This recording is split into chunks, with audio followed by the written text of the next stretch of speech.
la cordial bienvenida y es un gusto saludarlos. Esta es una nueva versión de nuestros ya tradicionales encuentros digitales y nuevamente lo hacemos de la mano del Diario Financiero, contando con su directora Marily Lieders como moderadora, y nos han facilitado su plataforma DF Live para lograr más alcance. Hoy hablaremos del proyecto de reforma tributaria presentado hace tan solo 2 semanas y discutiremos y escucharemos también a nuestra subsecretaria de Hacienda, Claudia Sangüesa, sobre sus principales características y sobre todo con el grupo de estupendos panelistas nos interesará discutir y saber más sobre sus efectos en crecimiento, productividad, inversión y competitividad, entre otros temas. No me extiendo más y le doy la bienvenida a Marily Lieders. Marily, por favor, adelante. Muchas gracias, Andrés, por la introducción y muchas gracias a todos los que nos acompañan hoy día. Yo tengo en este minuto la misión de introducir a la subsecretaria de Hacienda, Claudia Sangüesa, que va a partir este seminario haciéndonos una mirada general de la reforma, de los ejes que ella ve, y luego vendrá un panel de conversación en que podremos profundizar en estos temas. En todo momento les quiero pedir 2 cosas. Una, que cualquier tipo de pregunta que tengan, las hagan en el área de preguntas y respuestas a aquellos que están en el Zoom y por las plataformas de redes sociales del Diario Financiero o de Frontal Trust, en el caso de aquellos que nos están viendo por la página del DF. Es muy importante que las preguntas, en el fondo, nos lleguen de manera de poder ir encauzando esta discusión, que hoy día es bien amplia, hacia los temas claves que les interesen a nuestra audiencia. Quiero también pedirle que en esas preguntas se estructuren en bloques de manera de poder cubrir el impacto de la reforma, si ustedes creen que realmente hay un cambio de modelo, y también hay un espacio para preguntas más específicas sobre alguno de los contenidos. Sin más, dejo con ustedes a Claudia Sangüesa, nuestra subsecretaria de Hacienda, y muy bienvenida, Claudia, la pantalla es tuya. Hola, muy buenos días. Muchas gracias por la invitación. Estoy muy contenta de poder venir y poder presentarles las principales ideas de esta propuesta y poder dialogar en torno a las preguntas que les parecen relevantes. Voy a compartir la pantalla porque tengo una presentación. Bueno, esta es la reforma tributaria que nosotros hemos llamado justa y futuro, hacia la mayor justicia tributaria y hacia un país más desarrollado. Y la agenda de presentación hoy día es algunos elementos para el diagnóstico, principios y objetivos de la reforma y la estructura en general, algunas descripciones sobre los ejes y los instrumentos, la agenda de mejor gasto y la reforma en perspectiva. En cuanto al diagnóstico, hay varios elementos que son tanto cuantitativos como cualitativos que aparecieron, ¿cierto?, del proceso de diálogo que tuvimos en la etapa previa. Entre los elementos cuantitativos que nosotros hemos investigado, ¿cierto?, es que existe una brecha significativa en cuanto a recaudación tributaria con los países de la OCDE, incluso incluyendo las cotizaciones privadas a la seguridad social. Esta brecha es aún cercana al 8% del PIB, en un informe de la OCDE que nos entregó hace unas pocas semanas, ¿cierto? Que parte de esta brecha se explica porque la recaudación de impuestos personales en Chile es baja en comparación con la OECD. En este caso, en los impuestos personales, 1,5% del PIB en Chile versus 8% del PIB promedio de la OCDE. Y la recaudación tributaria en Chile como porcentaje del PIB además se ha mantenido estable desde los años 90 hasta ahora. Y por lo tanto, a pesar de las reformas tributarias que han habido otros componentes, ¿cierto?, de los impuestos que han permitido, digamos, que se mantenga más bien estable, y por lo tanto, para hacer frente de manera fiscalmente responsable a los desafíos que tenemos hoy día, tanto sociales como también del modelo de desarrollo o productivos, se requiere más ingresos permanentes. Este es un gráfico donde se muestra la relación entre carga tributaria y PIB per cápita de los países. Aquí cada uno de estos círculos es un año, un dato, ¿sí? Y un dato, digamos, de carga tributaria versus PIB per cápita. Y Chile está aquí en este círculo negro, aquí en 1990, y este otro círculo negro en 2019, ¿ya? Entonces, por entre medio fue su trayectoria, ¿sí? Podemos ver que nuestro PIB per cápita aumentó de manera relevante en estas décadas. Sin embargo, la carga tributaria aumentó menos. Y bueno, la carga tributaria en general aumenta a una tasa menos fuerte siempre que el PIB per cápita. Sin embargo, todo el resto de los círculos, que son un par de PIB versus carga, está por sobre esta trayectoria de Chile en esta década. Por lo tanto, lo que tenemos de carga tributaria básicamente está muy por debajo de lo que ha sido en la historia de los países de la OECD. También hay un estudio en el cual nosotros pudimos ver cuál era el análisis distributivo del sistema tributario, y sabemos que la tasa efectiva de impuesto a la renta e IVA por cuartil de ingresos en Chile, en la parte alta de la distribución, va cayendo, ¿sí? Y por lo tanto, a pesar de que en el resto de la distribución es como más o menos neutro, esta caída acá hace que el sistema luzca más bien regresivo. Por lo tanto, nosotros estábamos presentando, esos son los aspectos cuantitativos, pero también hay aspectos cualitativos que salieron del proceso de Leado que hicimos, en el cual el análisis nos permitió establecer o identificar ciertos principios del sistema tributario que son importantes tanto para las personas como para los expertos, pensando en que estos principios pudieran guiar el sistema independiente de la reforma, pero que además la reforma se basara en estos principios. Es importante la progresividad y la equidad del sistema, es importante la transparencia, otro principio que identificamos, la transparencia y la eficiencia en el uso de los recursos, el compromiso con el cumplimiento tributario. A la gente le interesa y esto es algo que nos sorprendió de alguna manera, está muy consciente de que los impuestos ayudan, ¿cierto?, a financiar derechos sociales, y también consciente de que tenemos una obligación con ellos, y hay un compromiso ahí con el cumplimiento tributario. También la idea de que el sistema sea simple, o que haya simplicidad, que haya conocimiento, por lo tanto hay un énfasis también en la educación y la asistencia al contribuyente. También corresponsabilidad justamente con el gasto, a través de la transparencia y la eficiencia, que el Estado también sea eficiente en el gasto, que haya estabilidad y certeza, que no sea algo que estemos cambiando permanentemente, ¿cierto? Que haya espacios de estabilidad, y que al mismo tiempo el sistema pueda ir adaptándose a también los nuevos desafíos y evoluciones de la sociedad misma, ¿sí? Después, los objetivos específicos de la reforma tributaria tiene estos 5 objetivos. Es un objetivo de recaudación, hay un objetivo de justicia distributiva, elevando la progresividad del sistema, hay un objetivo de legitimidad recaudatoria, un énfasis fuerte en el buen uso de los recursos públicos, transparencia. Hay un objetivo de modernización tributaria, incorporando tendencias globales, tomando en cuenta la globalización, ¿cierto?, y el desarrollo financiero.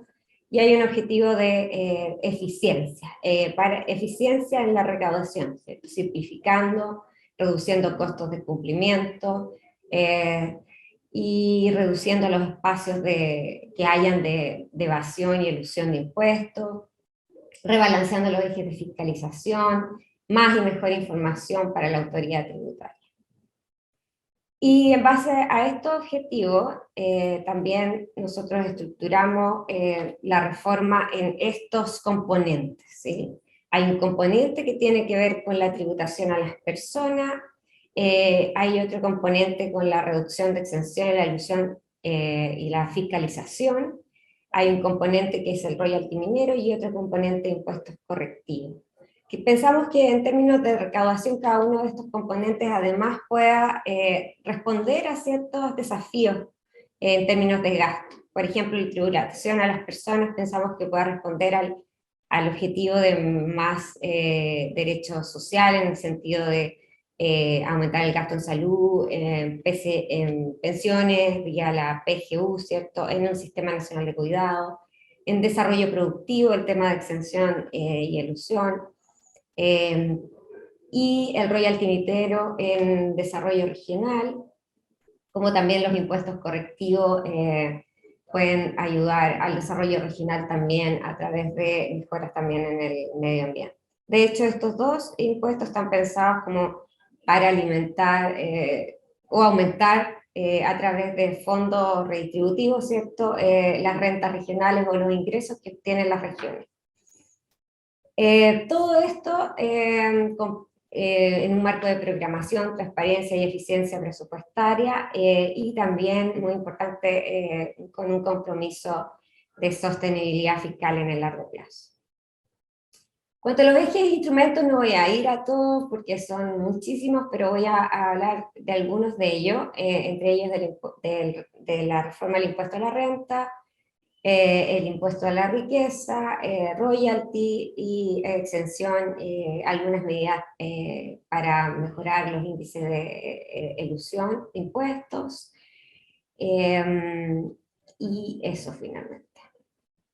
El impuesto a la renta, lo que se propone es una reforma al llamado régimen general, entonces el régimen PYME, por decirlo, así no se toca. El actual sistema semi-integrado pasa a ser lo que llamamos un sistema dual o semidual, en el cual el impuesto de primera categoría, ¿cierto?, se reduce a 25%, hoy día es 27%, se crea una tasa de desarrollo de 2%, que puede entonces, ese 2%, ese 27%, se puede reducir, ¿cierto?, el 2% si la empresa reconoce gastos en productividad, ¿sí? Se crea además un impuesto a las rentas de capital de 22%, y esta es un impuesto al retiro, ¿cierto?, de dividendos. Con esto, la tasa máxima de dividendo es 43%, que es igual a la mediana de la OCDE, e igual a la tasa marginal máxima del impuesto global complementario, entonces se crea este máximo razonable, ¿sí?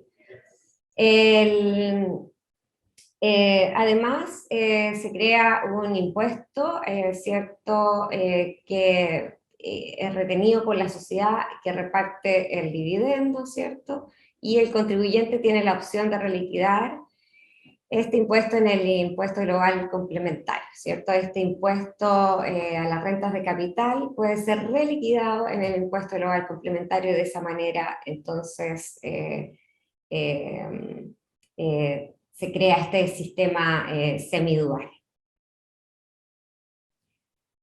Además, entre las mayores herramientas de fiscalización se mejora la norma general antielusión, al dotarla de calificación administrativa en vez de judicial. Se fortalece una serie de normas especiales antielusión, que no voy a nombrar aquí, pero son estas específicamente, ¿cierto?, de tasación, gastos rechazados, presencia de transferencia, excesos de endeudamiento, rentas pasivas, paraísos fiscales y en operaciones con inmuebles.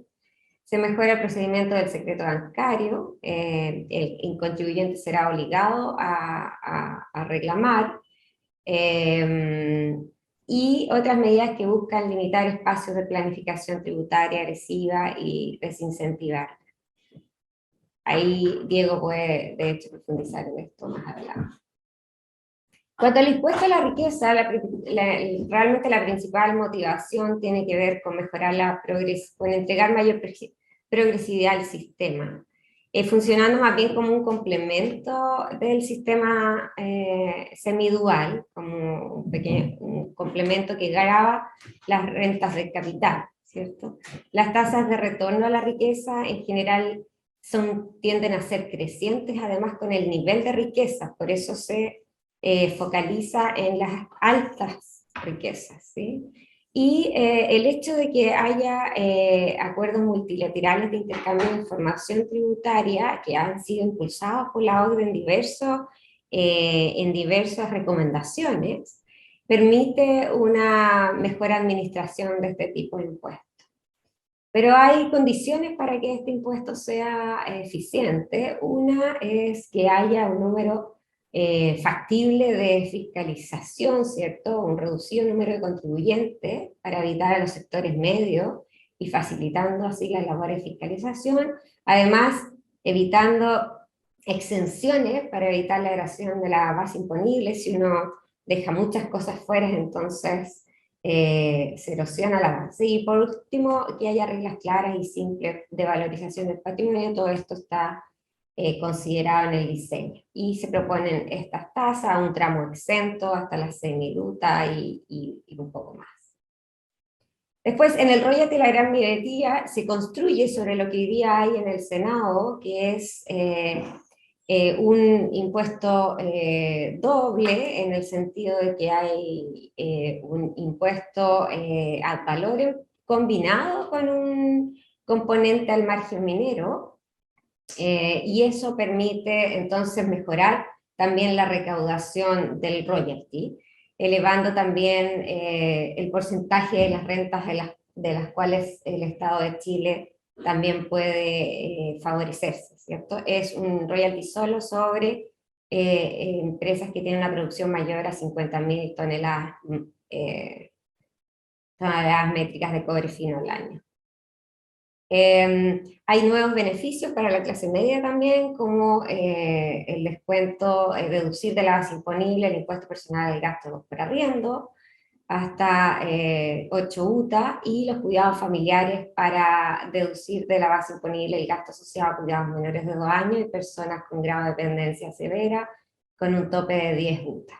Esos son algunos de los instrumentos. Estos instrumentos además van enmarcados en la agenda de un mes por gasto, que tiene 3 focos de participación y vínculo con la sociedad civil para mejorar la información, de trabajo con el Congreso y de eficiencia del gasto. Esta reforma nos permitiría en régimen, según nuestras estimaciones, en el 2026, dependiendo de la gradualidad de cuando se apruebe la reforma, ¿cierto? Poder aumentar la recaudación en 2026 a 4,1%, donde estos son los componentes, ¿cierto? Renta de empresas, lo azul; renta de personas, lo naranjo; renta, riqueza de personas, lo gris, y recursos naturales, lo amarillo, impuestos correctivos e indirectos. La trayectoria del gasto con el nuevo pacto tributario, si esto también se realiza, es esta. Nosotros sin reforma tributaria tenemos unos gastos comprometidos y también estas holguras, y este es el gasto compatible con la meta. Sin embargo, si aprobamos la reforma tributaria podríamos tener un espacio entonces de mayor gasto, y por lo tanto de esa forma, ¿cierto?, responder a los desafíos que tiene Chile hoy día. Además, en términos de movimientos aquí en comparación con la OCDE, ¿cierto? Esta es la brecha ajustada por cotizaciones obligatorias antes y después de la reforma tributaria. Nosotros pasaríamos, Chile sin reforma, 27%, considerando de nuevo las contribuciones sociales privadas, digamos, como impuestos, a un Chile con reforma con un 31,7% de PIB, acercándonos bastante a la moda de la OCDE, ¿sí?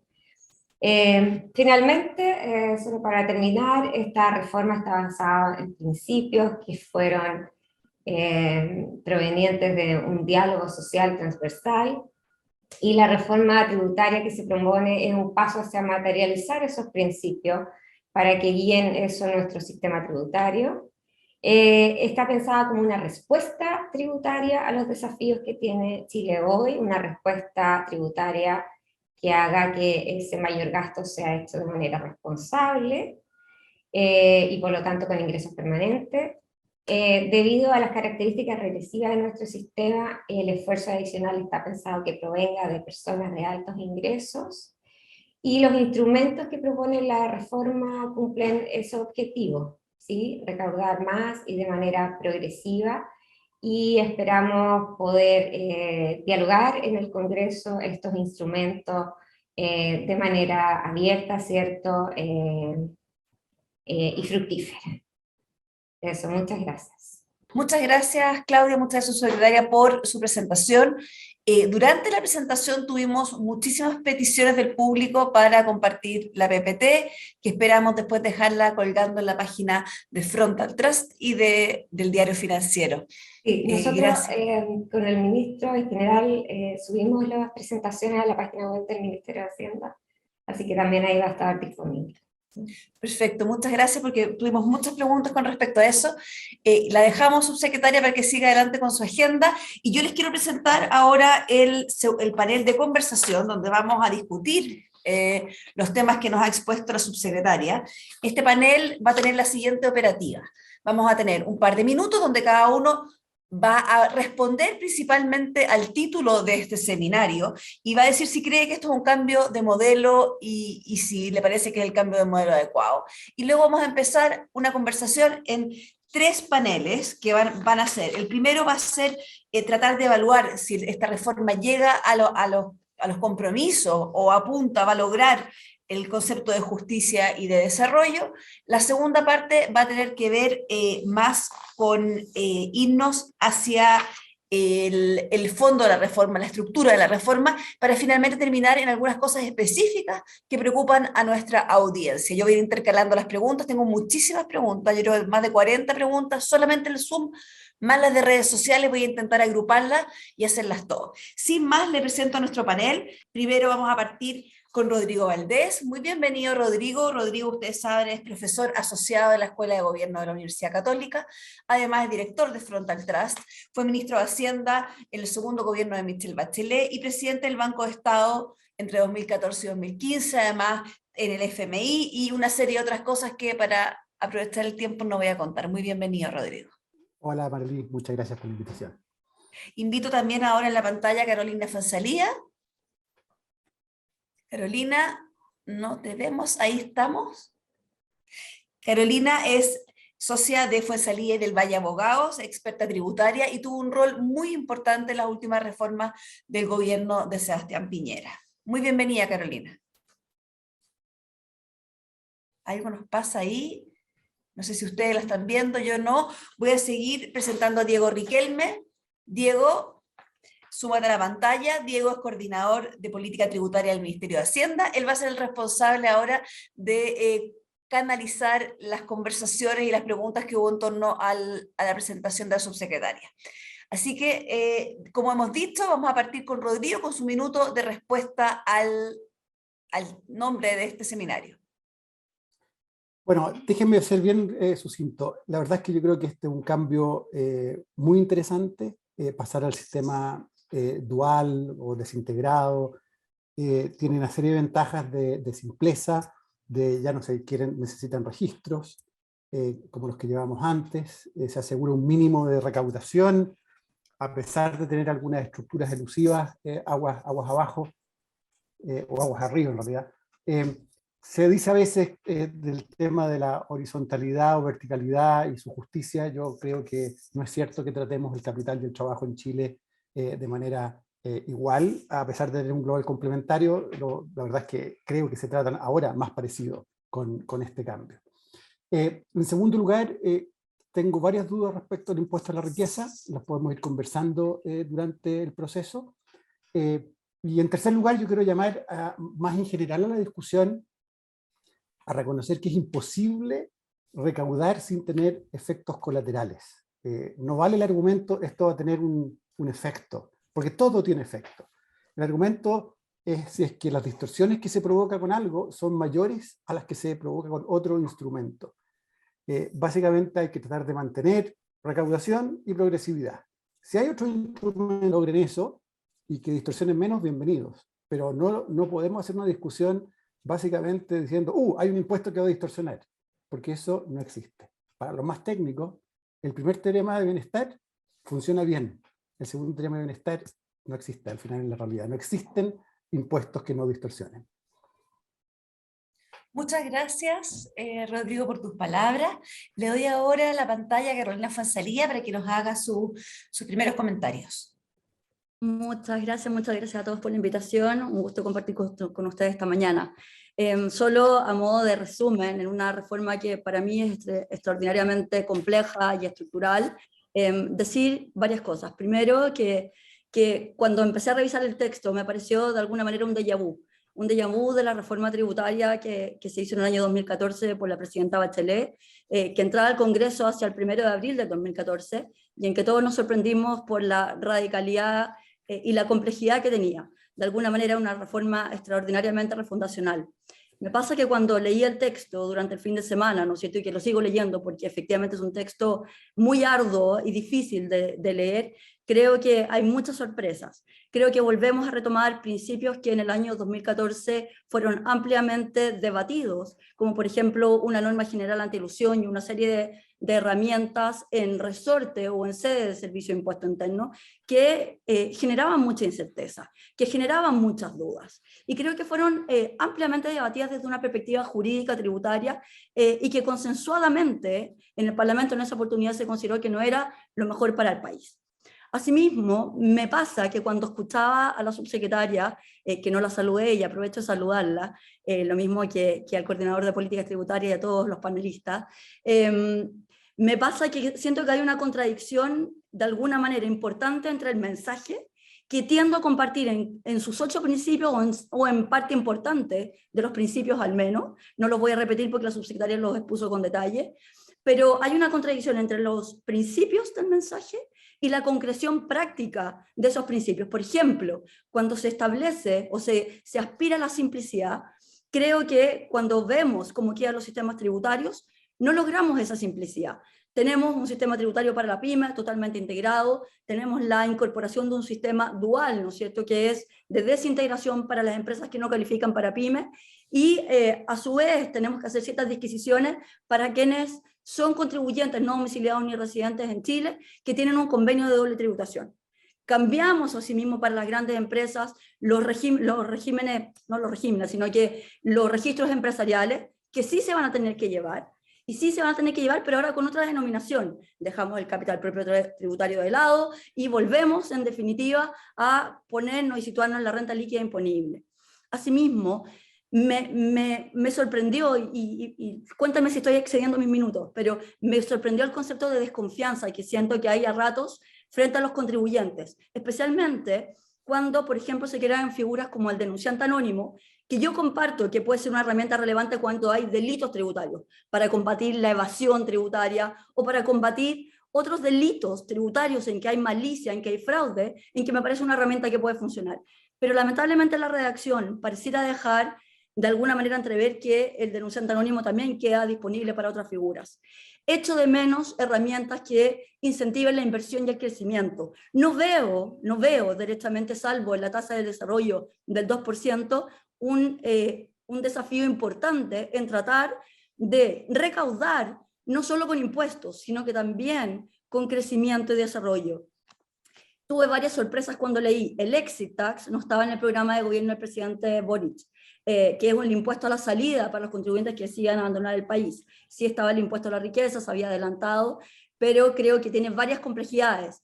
No encuentro fácil las formas de valoración que se establecen en la norma del impuesto a la riqueza, ni tampoco creo que sean fáciles distintas normas que se establecen en materia de valoraciones de transacciones habituales, normales, artículo 64 del Código Tributario, 41E de la Ley de la Renta, impuesto de herencia y donación en el artículo... Carola, te estás pasando de esto.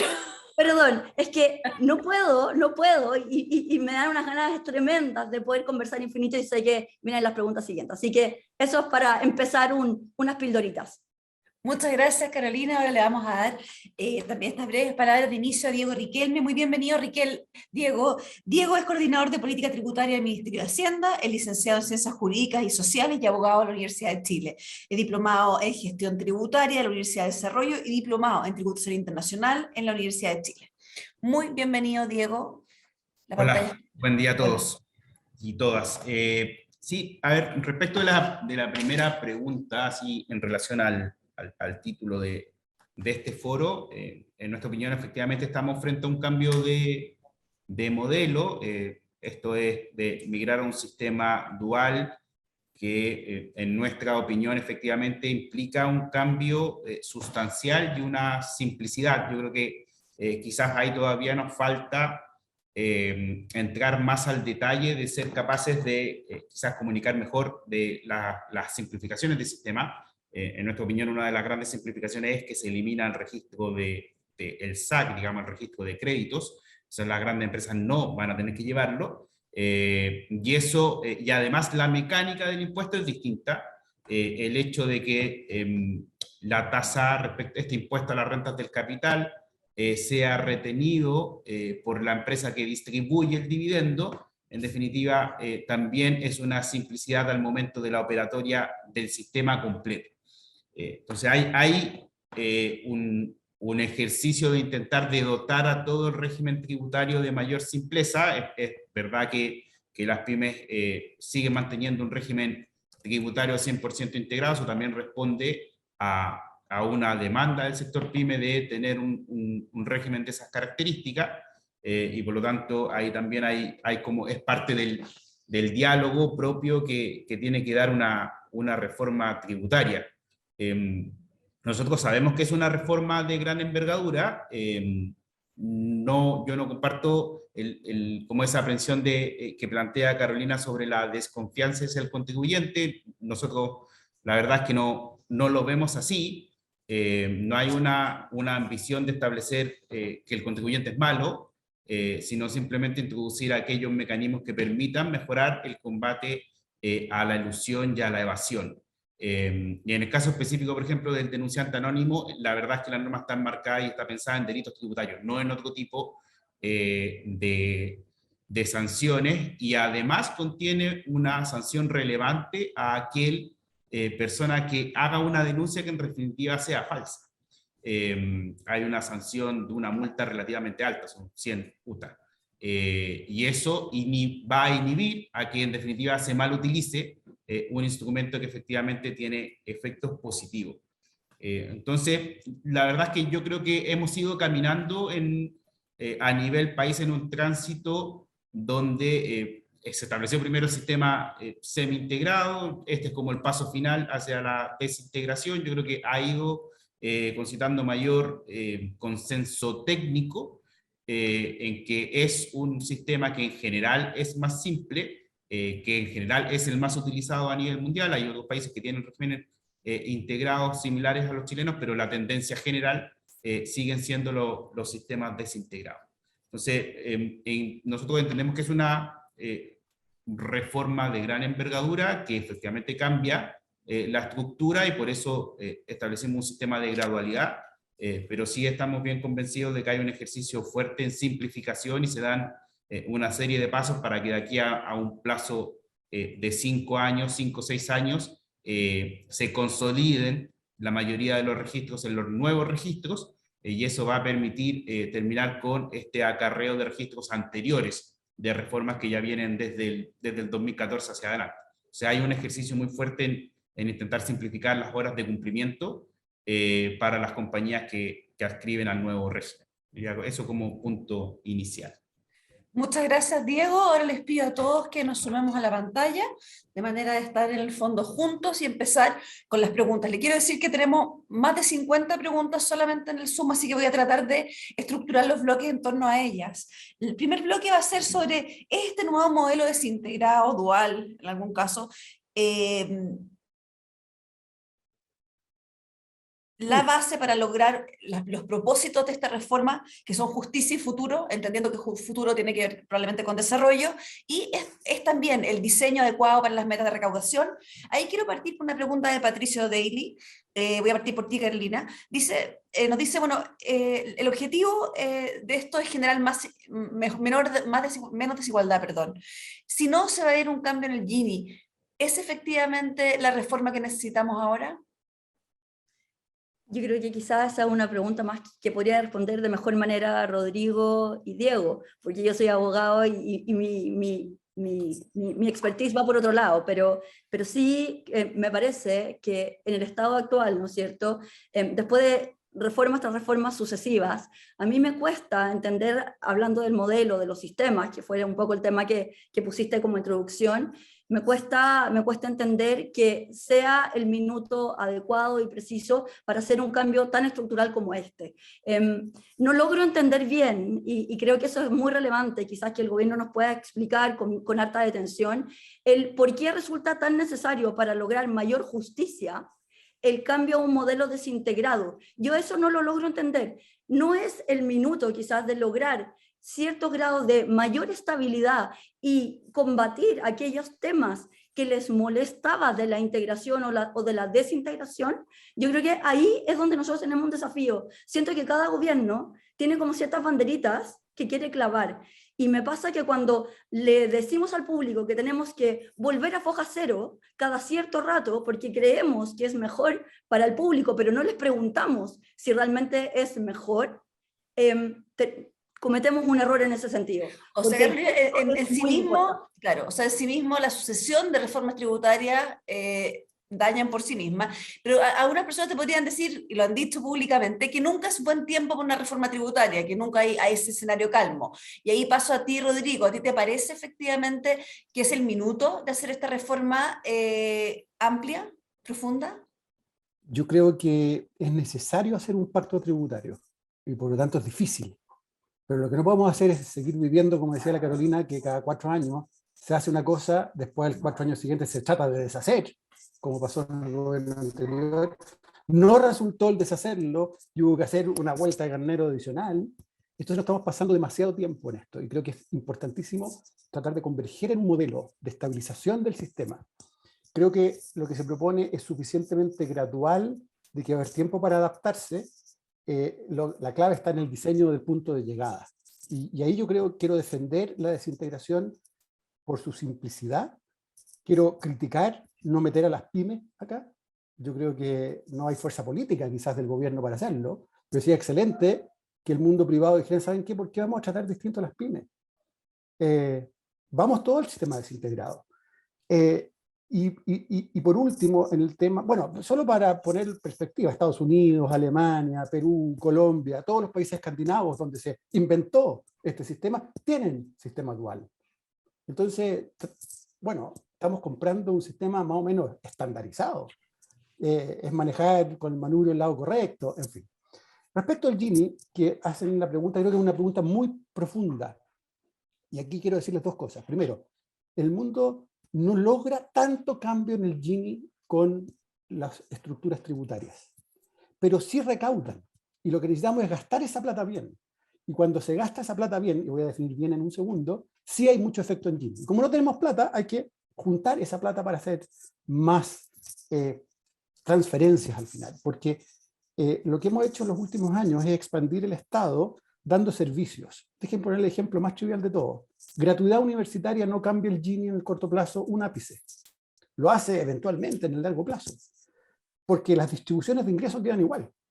La gente puede gastar esa plata en otra cosa. Lo que necesitamos hacer es fortalecer pensiones, fortalecer el seguro de cesantía, tener algún sistema de transferencias. Perdón, Rodrigo, a ver si te entiendo bien, tú prefieres en el fondo el modelo de las transferencias y no engrosar el Estado en torno a diferentes ejes, básicamente. A ver, lo que hemos hecho, avanzado mucho, es en entregar servicios con cosas, llegamos con cosas, pero no con mucha plata. Esto choca un poquito con mi visión contra bonos, a propósito, pero porque los bonos así de cuando en cuando, creo que no va por ahí la cosa. Hay que estructurar sistemas de transferencias más. Y eso es lo que de verdad modifica el Gini en los países avanzados. Pero Rodrigo, eso no está en la mesa ahora. O sea, efectivamente hay este pacto tributario que supondría ponerse de acuerdo también en eso, hoy día no está políticamente garantizado.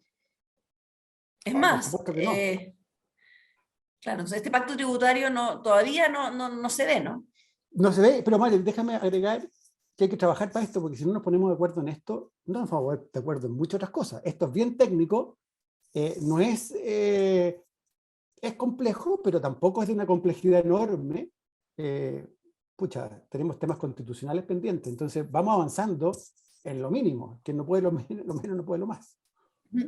Diego, te quiero preguntar a ti, tengo una bancada literalmente de personas en el Zoom, Francisco Michas, Patricio Villalobos, Luis Felipe Mujica, Nicolás Jassi, Carolina Osorio, que todos me piden que profundices en la idea del buen gasto, que lo han tocado de alguna manera Carolina y Rodrigo.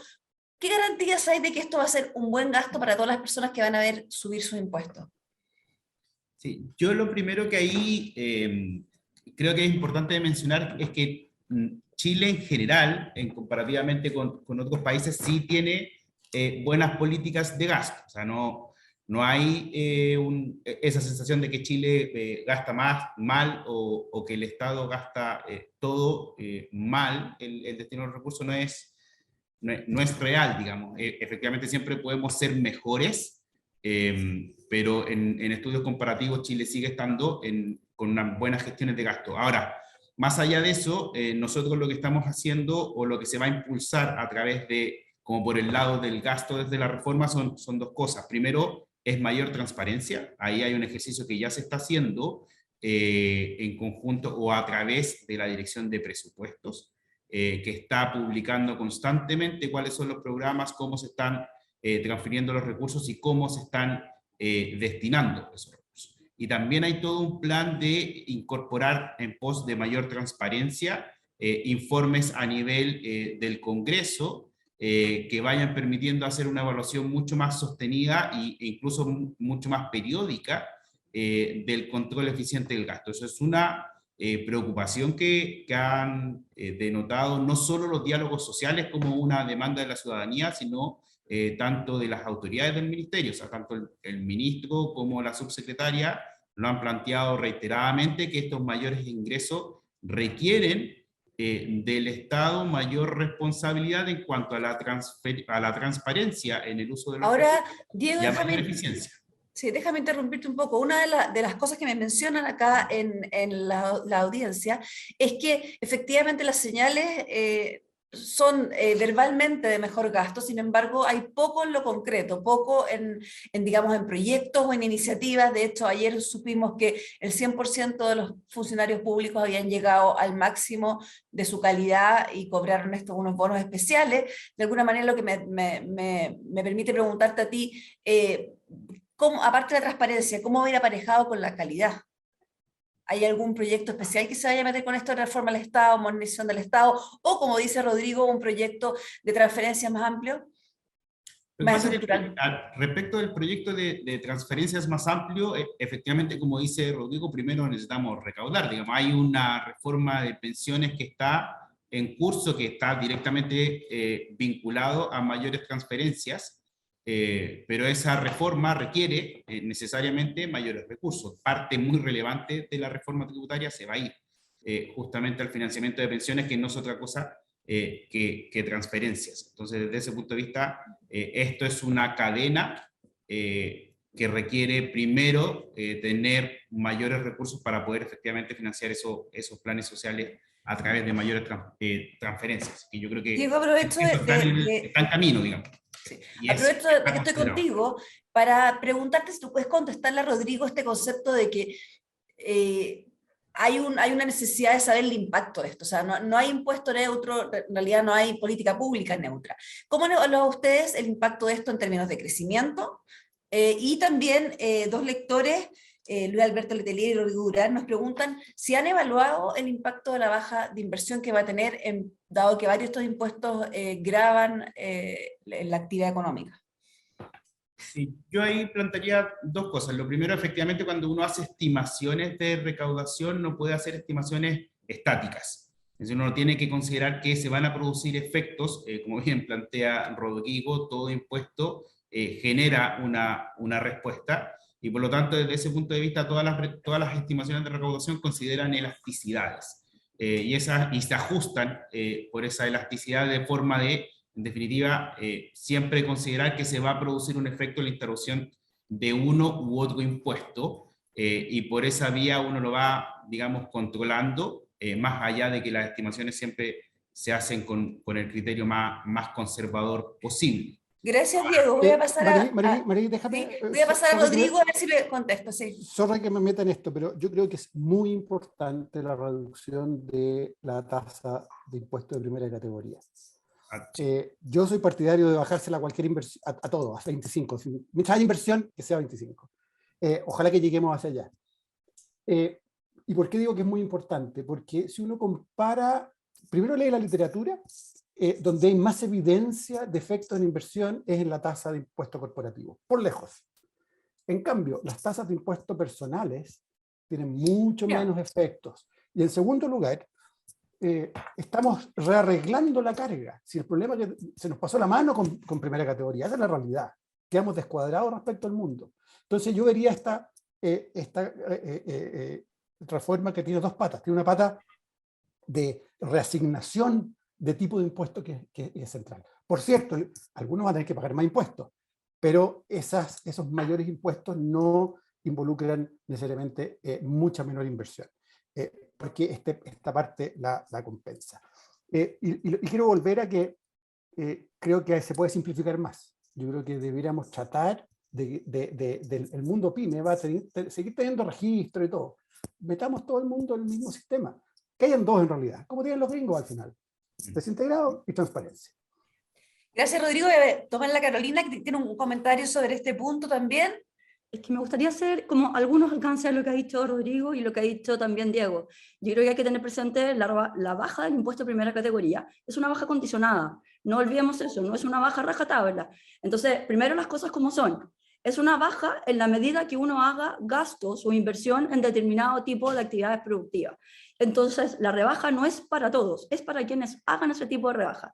Rebaja que, por cierto, me parece plausible en la medida que efectivamente vaya a ser destinado a las actividades que establece el legislador, que son actividades, por ejemplo, de I+D, ¿no es cierto?, certificados ISO, etc. Yo tengo ciertas precauciones o ciertos miedos de que en algunos casos, para efectos de obtener esa rebaja, la inversión no sea lo suficientemente productiva que queramos. Pero también recordemos que uno hace inversión en la medida que está apostando por el país en que le está ofreciendo quedarse. Y yo creo que en esta reforma el legislador olvidó que las inversiones, que las decisiones de inversión, que las decisiones del contribuyente final, pero también de las empresas, no son estáticas. Yo creo que cuando uno le pone una batería impositiva a los contribuyentes nueva, como es, ¿no es cierto?, el impuesto a la utilidad retenida, que no lo hemos conversado hasta este minuto, y creo que es un impuesto muy importante tener presente, porque pareciera que el legislador pensó que este impuesto a la utilidad retenida, que es el nombre real, no un impuesto a la postergación tributaria de los impuestos personales, porque acá no es que la gente esconda la plata debajo de un colchón o debajo de un árbol. Acá las utilidades retenidas están invertidas en el mercado financiero, en el mercado de capitales, pero cuando le pongo un 1.8% de impuesto, más impuesto a la riqueza, efectivamente el impuesto de primera categoría para mí se mantiene estático, salvo ciertas excepciones. Esa es la verdad.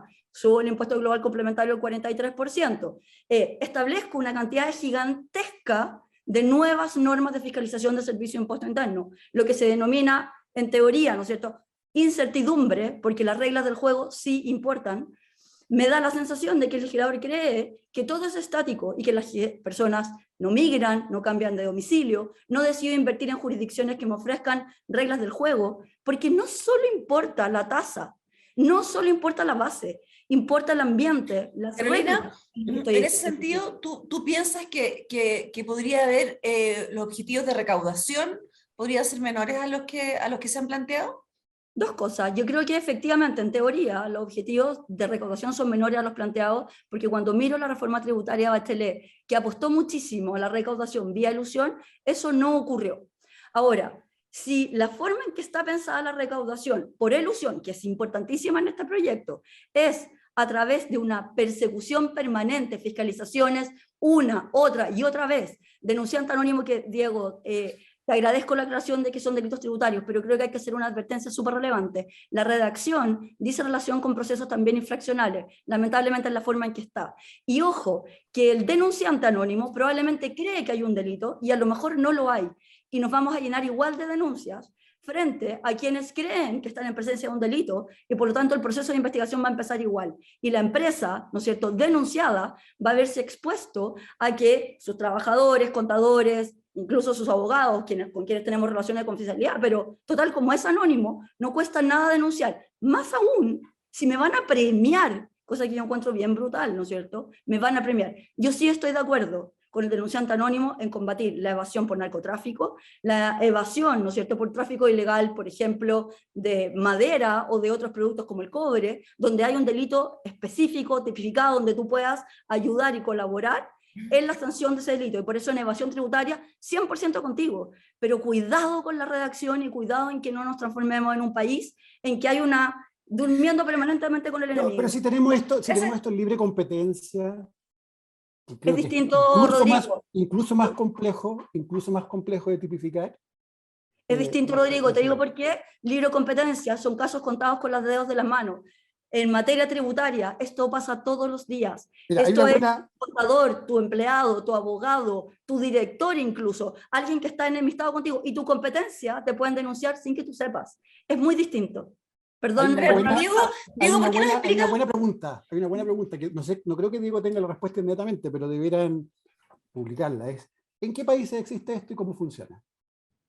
En un país que existe, Estados Unidos. En definitiva, yo creo que Carolina, el punto que puede tener es cómo nosotros logramos focalizar esta herramienta de forma que en definitiva sea bien utilizada y no sea mal utilizada. La verdad es que soy un poco escéptico de que se va a provocar una suerte de avalancha de denuncias anónimas y que alguien va a intentar dañar a la competencia haciéndole una denuncia anónima. Ahora, Diego, la estructura... Yo no sé si eso va a ocurrir o no, pero la verdad es que tengo mis dudas.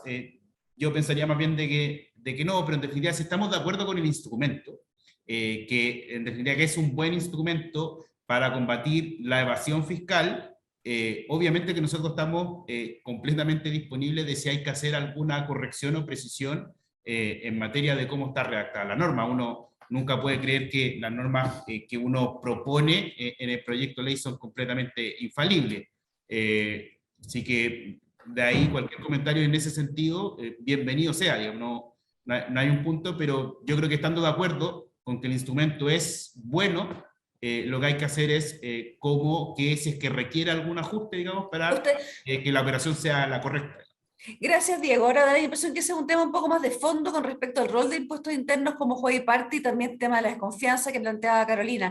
Me gustaría ahora pasar al impuesto al patrimonio, a la riqueza, que ha sido tan polémico acá y en otros países, y ahí quiero partir por ti, Rodrigo, que tú tenías ya una visión de eso, según entiendo. Sí, a mí me preocupa un poco esto por varias razones. La primera es que las tasas son un poco altas si uno las compara con otros países, también su recaudación, ¿no? Y ahí no voy a latearlos con números, pero si uno compara esto, la verdad es que solo en Suiza hay una recaudación significativa, Noruega incluso, que es el segundo, está algo por abajo. Entonces me preocupan un poco los guarismos. En segundo lugar, me preocupa lo siguiente, que si uno suma este impuesto al impuesto al ingreso, es fácil llegar a tasas al ingreso total que son muy altas. Si uno tiene un inversionista de alto patrimonio, ¿no? Va a pagar el 27, el 22 de los dividendos, va a pagar por su renta fija directamente a su global, va a pagar este impuesto al patrimonio. Y eso, perdona... Entonces uno llega a números que más o menos en un año normal puede ser del orden, no sé, de 70%, en un año malo podría ser 80% y hasta más de impuesto al ingreso. Entonces, creo que hay que pensar los números o pensar en juntarlos. Esto de manera que los totales sean mayores a cierto máximo que tenemos que acordar. Y dicho todo esto, quizá la manera de sacar este proyecto es ajustar un poco los instrumentos, ¿no? Y quizá hay un caso para decir, ¿saben qué? Dadas las condiciones macroeconómicas, dado lo que decía Carolina de ir estabilizando, poniéndonos de acuerdo, capaz que sea también una posibilidad de acordar que podemos tener desintegración sin esto, metiendo las pymes en desintegración. O sea, en fin, tú consideras... alguna posibilidad de acuerdo puede haber acá. Creo que, dadas las correlaciones políticas, este es como el inicio de la partida, es como el gambito de dama, entonces vamos a ver la defensa y así vamos a ir viendo cómo se hace. Lo que yo llamaría es tratar de construir ese juego. Que, Carolina, ¿tú concuerdas en el fondo con Rodrigo en que es un problema de las tasas o de la magnitud agregada en ciertos contribuyentes? ¿O estás también con la postura de algunas personas que dicen que esto no va a funcionar? Porque hay movilidad y hay todo. Bueno, está este impuesto de exit que podría bloquear un poco, pero ya hemos visto donaciones familiares. O sea, ¿cómo lo ves tú? Que además estás en la práctica del día a día con contribuyentes. Totalmente. Solo un punto que quedó anterior pendiente, perdón, lo pega, pero respecto al denunciante anónimo, Diego, acuérdate que en Estados Unidos el denunciante anónimo opera para cierto tipo, efectivamente, de delito, y en la medida que haya una determinada magnitud, no para cualquier cosa, y ese es un buen colador. Y encantada de hacerte llegar todas las propuestas que yo pueda tener, porque creo que esa norma a mí me preocupan demasiado. Respecto al impuesto a la riqueza, yo creo que efectivamente lo que nos termina pasando es que hoy día estamos en un mundo extremadamente líquido, a diferencia de quizás lo que eran nuestros padres o nuestros abuelos, en que la gente no se movía del país, en que todos estábamos muy enraizados, ¿no es cierto?, en nuestro país. Hoy día lo que uno está mirando es que la gente, las personas tienen mucho más capacidad y mucho más voluntad de poder vivir en Chile o en el extranjero, hacer negocios en Chile o afuera. Y al final del día me parece que es una decisión muy justa y muy lógica.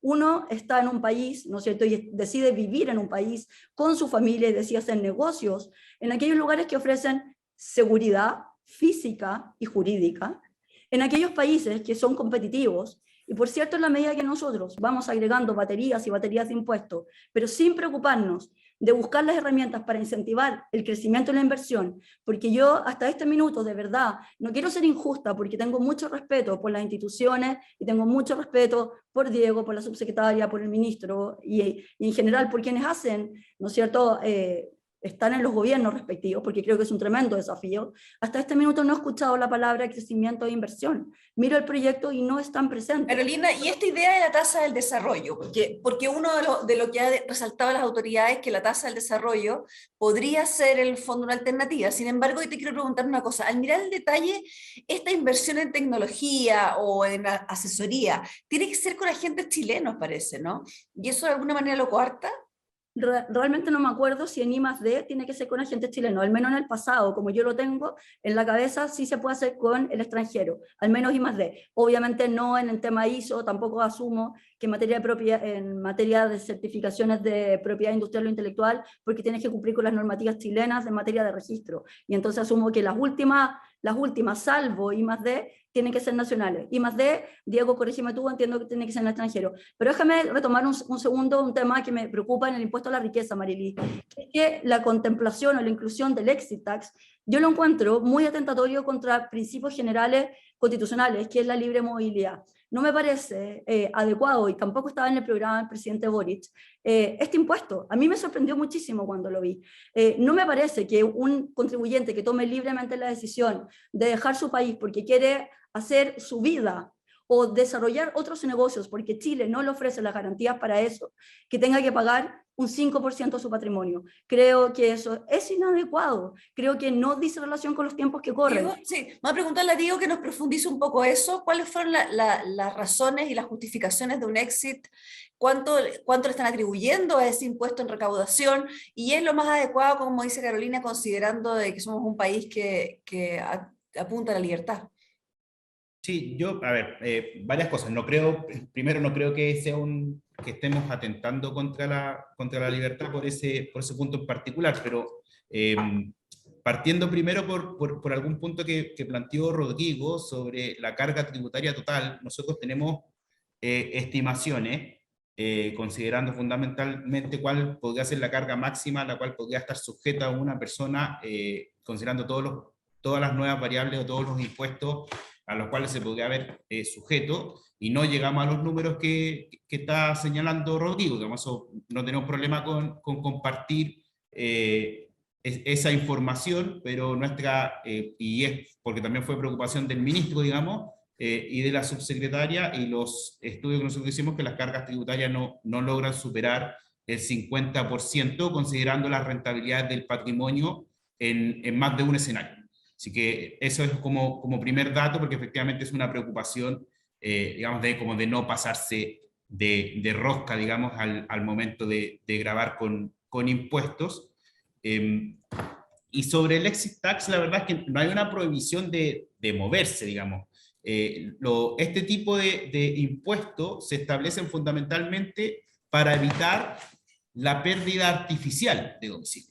Lo que se quiere hacer es lo que cuando uno, o lo que buscan las administraciones tributarias cuando establecen este tipo de impuestos, por ejemplo España lo tiene, es en definitiva establecer que las personas que se van a ir o van a perder su domicilio, que no lo estén haciendo artificialmente. ¿Por qué? Porque en definitiva no hay un incentivo a tratar de hacerlo de forma artificial si al final del día me va a costar Oye, perdón, ¿por qué tú hablas de 5%. ¿por qué tú hablas de una cosa artificial? Si tú subes los impuestos en un país, probablemente las personas no artificialmente, sino que legítimamente van a querer ir al lugar donde las tasas sean más baratas, las condiciones sean más estables. Sí, pero es sabido, yo también trabajé 12 años en el mundo privado, toda mi vida lo trabajé en el mundo privado, es sabido que hay muchos contribuyentes agresivos, no contribuyentes no agresivos, que justamente juegan a no tener residencia en determinados países y se mueven artificialmente en ese sentido. A eso me refiero con pérdida de residencia de forma artificial, es decir, hay planificaciones tributarias destinadas a justamente perder artificialmente la residencia sin necesariamente hacerlo. Entonces, los impuestos de salida lo que buscan es justamente evitar ese tipo de comportamiento y concentrarlo en que en definitiva solamente se vayan del país aquellas personas que efectivamente libremente deciden irse. Ahora, lo único que está diciendo es que este impuesto de salida aplica solo respecto además de la parte del patrimonio que supere el tramo exento. No es sobre cualquier patrimonio. No, claro, probablemente. Entonces, Gracias. Sí, no, gracias, yo no Diego. creo que sea un atentado a la libertad de movimiento en ningún caso, porque no hay una prohibición de salir. Que eso sí sería una prohibición a la libertad. Es un castigo para salir. Ahora, nadie puede decir que hay una prohibición de perder residencia. Yo creo que eso no es técnicamente correcto. Gracias, Diego. Yo les quiero pedir permiso a nuestros auditores para extender unos 10 minutos más, porque los temas son muchos y me siguen llegando, estoy como 100 preguntas, entonces quiero hacer los últimos 10 minutos y quiero pedirles dos cosas a nuestros 3 invitados. La primera cosa es que se refieran a uno de los temas que me ha salido en todas las preguntas, José Rey, gracias, y a otros, el tema del royalty. Yo sé que no está dentro del proyecto que ya ingresó, sin embargo va a estar en las indicaciones de este otro proyecto, y ese es un proyecto que preocupa a nivel de competitividad. Primero. Segundo, les quiero que el fondo ver si ustedes podrían decirme además cuáles son yo creo que Diego no va a poder hacer la parte negativa, pero Rodrigo, resumir aquel impuesto específico, aquella preocupación que tiene con respecto al texto y cuál cree que es un gran avance y que es importante dejar. Lo mismo Carolina. Y en tu caso, Diego, yo te pido en el fondo que te concentres en un poco justificar el tema del royalty, cómo vamos a redefinir este royalty, y segundo, qué cosas crees tú del proyecto que son específicas, pero que son sumamente importantes hoy día de implementar. Parto por ti, Rodrigo. Bueno, respecto al royalty, yo creo que aún queda una vuelta de análisis. El gobierno ha hecho algunos análisis de impacto en rentabilidad en términos de los flujos de un año cualquiera. Me encantaría ver análisis ahora de la vida completa de un proyecto y si es que con eso estamos pasados. Mi intuición es que está en el lado alto, simplemente porque es más parecido un poco más parecido a lo que propuso la Cámara, a lo que propuso el Senado, pero creo que justamente ahora viene esa discusión, ¿no? Lo que no hay duda es que hay que aumentar el royalty, lo que creo que no hay duda es que lo que aprobó el Senado puede estar en el lado bajo, pero de nuevo hay que calibrar muy bien esta parte. Y Rodrigo, la manera de hacerlo... Ya entró el proyecto, o sea, las indicaciones, sí, para los tributaristas que lo vean. Sí, perdón, Marilyn. Pero la pregunta es si, porque una cosa es el nivel de recaudatorio y lo otro es la manera de recaudarlo, o sea, el haber cambiado el mecanismo de recaudación. Tenemos que hacer un sistema mixto. Creo que no tiene sentido solo la rentabilidad y puede ser, sin embargo, que el ad valorem esté un poco alto para algunas empresas. El ad valorem para todos, como es en Australia, es una complicación, porque hay yacimientos mucho menos productivos. Y solo la rentabilidad no alcanza básicamente a recaudar lo que se necesita. Hay una cuestión además bien compleja para discutir de tratar distinto los distintos tamaños, pero bueno, eso déjenme dejarlo de lado por ahora. Respecto a negativo y positivo, ya mencioné, yo creo que el impuesto al patrimonio es en sí mismo complejo, mete mucho miedo, tiene mucha carga política, no sabemos si funciona muy bien, me preocupa, y me preocupa su guarismo. Y otra cosa negativa, yo creo que está bueno esto de tratar de pensar que solo los más grandes, más ricos van a pagar por todo. Para construir un estado de bienestar, una socialdemocracia, todos tienen que ponerse. Y esto implica pymes y también implica los tramos más bajos del impuesto. Incluso cambiar el tramo exento. ¿Qué me gusta? Yo ya mencioné... Espérame, Rodrigo, antes que se me vaya, Diego, ¿Sí? sería bueno que tú nos contestaras esa pregunta, porque finalmente se dejó de lado la idea de ampliar la base, que era lo que se estaban proponiendo de múltiples sectores. Sigue, Rodrigo, perdón, para que no se me olvide. Lamentablemente esos puros sectores son puros economistas. Nunca he escuchado a un político decir eso. Pero bueno, y respecto de otra cosa que yo veo positiva, fíjate, y aquí con la Carolina no vamos a estar de acuerdo, es este impuesto a las utilidades retenidas FUT en sociedades pasivas. Creo que hay que afinar a dónde se va a cobrar. Quizás en un holding puede ser complejo. Esto es una vieja idea que el primer, entiendo yo, fue Andrés Velasco que lo propuso, pero al final del día la postergación de utilidades puede verse como un crédito del fisco al contribuyente a tasa UF+0. Y bueno, que cobre un poco. Gracias. Muchas gracias, Rodrigo. Parto contigo, Carolina, lo bueno y lo malo que estás viendo tú en esta reforma. Perfecto. Solo retomar un punto anterior, Diego. Yo no dije que el exit tax era una prohibición, es una restricción. Cuando uno tiene que pagar un peaje, por supuesto que entregarle al fisco 5% del patrimonio que uno tiene es una restricción a la salida. Respecto de lo bueno, yo todo lo que dice en relación con el régimen PYME siempre me parece positivo. Y una de las cosas positivas que agregaron fue la rebaja del 1% de los intereses en materia de interés penal, que me parece una buena medida. Ahora, creo que hay otras restricciones que se establecen en el mundo PYME que ojalá las revisen. Por ejemplo, la exención de impuesto adicional, que solo se deja para pymes de 75.000 UF y ya no está disponible para las de 100.000. El beneficio de la reinversión, que ya deja de estar disponible para las pymes de 100.000. Yo creo que ese es un tema importante porque efectivamente, tal como tú has dicho, la pyme no se tocó, incluso se le mantuvo la integración total, lo que da cuenta de que incluso estuvieron dispuestos a renunciar a la integración en el caso PYME. Entonces, me parece muy bueno que rebajen el 1%, ojo con otras cosas que sí se tocaron. Cosas que me parecen preocupantes, lo que he dicho, o sea, la ausencia de incentivo al crecimiento de inversión, me preocupa cómo queda el mercado de capitales, ¿no es cierto? Que se sube el impuesto a la 107, más una serie de medidas relativas a los fondos, más impuesto a la utilidad retenida.